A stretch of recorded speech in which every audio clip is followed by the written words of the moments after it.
السلام علیکم ورحمۃ اللہ وبرکاتہ۔ ناظرین، ایک بار پھر ہمارے یوٹیوب چینل الخیر جنرل نالج میں آپ کا استقبال ہے۔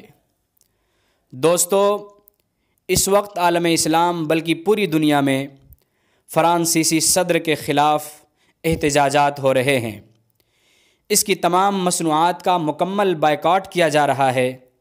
دراصل فرانس نے آزادی اظہار خیال کے نام پر پیغمبر اسلام جناب رسول اللہ صلی اللہ علیہ وسلم کے گستاخانہ کارٹون کے ذریعے پوری دنیا میں بسنے والے اربوں مسلمانوں کی دل آزاری کی ہے، جس کی وجہ سے پوری دنیا کے مسلمانوں کے دلوں میں غم و غصہ بھرا ہوا ہے۔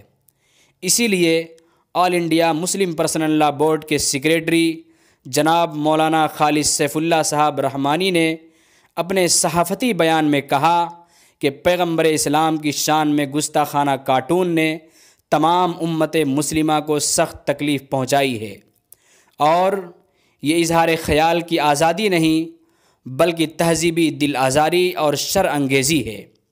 اس لیے تمام مسلمانوں کو چاہیے کہ وہ فرانس کی تمام مصنوعات کا بائیکاٹ کریں اور پرامن طریقے پر سفارتی ذرائع سے حکومت فرانس تک اپنے جذبات کو پہنچانے کی بھرپور کوششیں کریں۔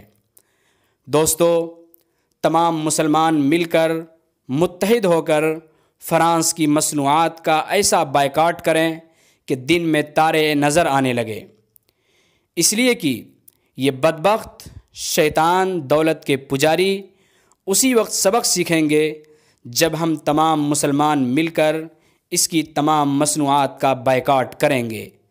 تو آئیے ہم میں سے ہر شخص فرانس کے بائیکاٹ کی تحریک میں حصہ لیں اور دشمنان اسلام کو یہ بتا دیں کہ پیغمبر اسلام کی شان میں ادنیٰ گستاخی بھی ناقابل معافی ہے۔